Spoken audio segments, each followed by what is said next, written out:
3 meses en la escuela del Espíritu. 10ª semana, tercer día. Lea Hechos capítulo 21, versículo 1 al 16. Y dice: después de separarnos de los hermanos, nos embarcamos y sin torcer el rumbo llegamos a Cos. El día siguiente tomamos Rodas y de allí fuimos a Patara, donde encontramos un barco que partía para Fenicia. Tomamos el pasaje en él y zarpamos. Nos aproximamos luego a Chipre, que dejamos a Babor para continuar rumbo a Siria. Poco después arribamos a Tiro, donde la nave debía descargar su mercancía. Allí encontramos algunos discípulos y nos quedamos durante una semana en su compañía. Impulsados por el Espíritu Santo, los hermanos de Tiro aconsejaban a Pablo que desistiera de su viaje a Jerusalén. Pero pasados aquellos días nos dispusimos a seguir nuestra ruta. Todos ellos con sus mujeres y sus hijos nos acompañaron hasta las afueras de la ciudad. Ahí, puestos de rodillas en la playa, oramos. Tras intercambiar saludos de despedida, subimos a bordo de la nave y ellos regresaron a sus casas.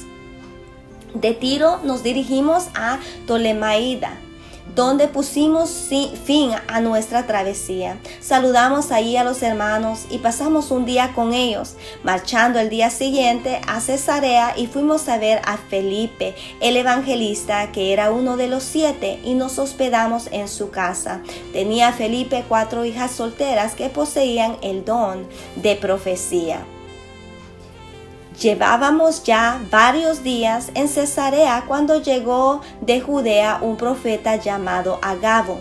Vino a vernos, tomó el cinturón de Pablo, se ató con él sus pies y las manos y dijo: esto dice el Espíritu Santo, así atarán los judíos en Jerusalén al dueño de este cinturón. Después lo entregarán en manos de extranjeros.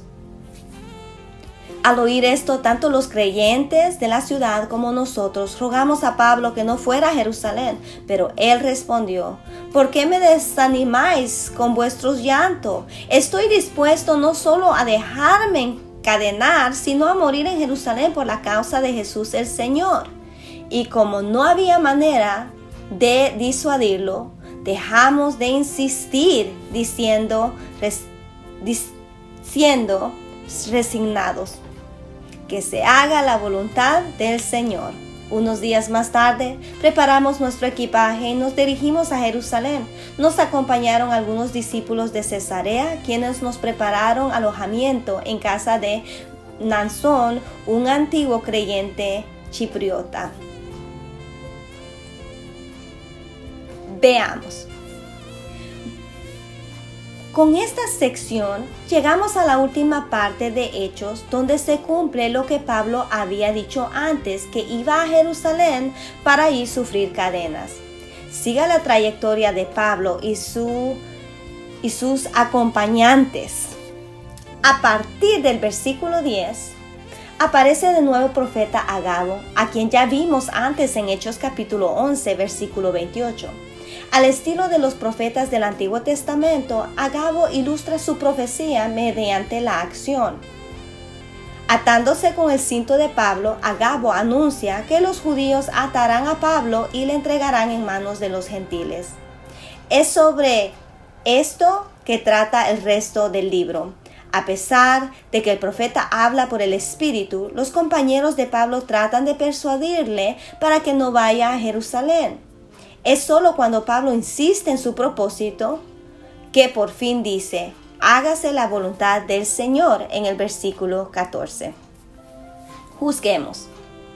¿Les sorprende el hecho de que, aunque el Espíritu habla a través de Agabo, estos cristianos tratan de disuadir a Pablo de ir a Jerusalén?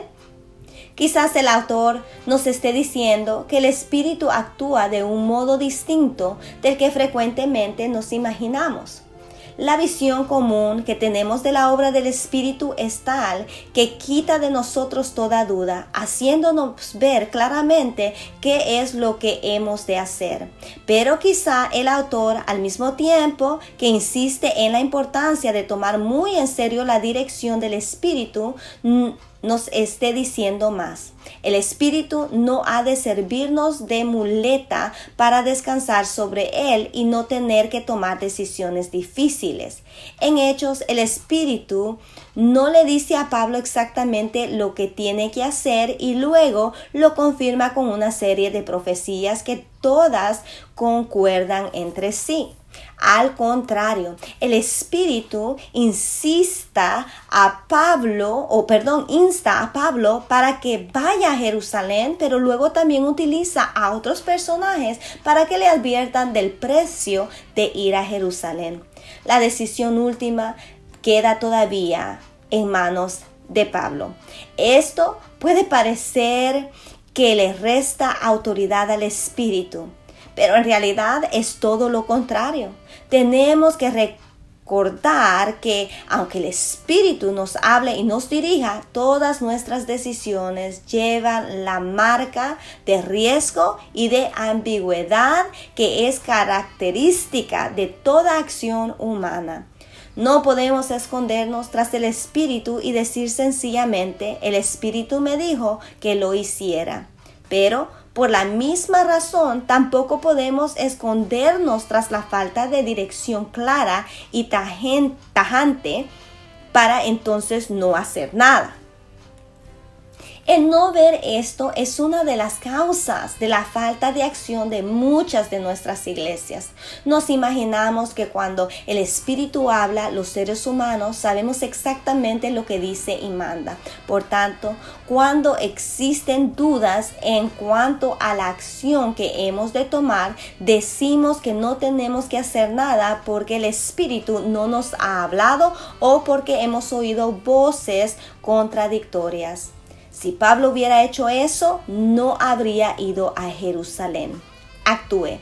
Escriba lo siguiente en su cuaderno. A partir de hoy, no esperaré a que todas mis dudas estén aclaradas antes de actuar. Pediré la dirección del Espíritu. Consultaré con otras personas. Entonces, haré lo que crea que el Espíritu me ordena. Tomaré el riesgo de equivocarme, pero no tomaré el riesgo de no hacer nada.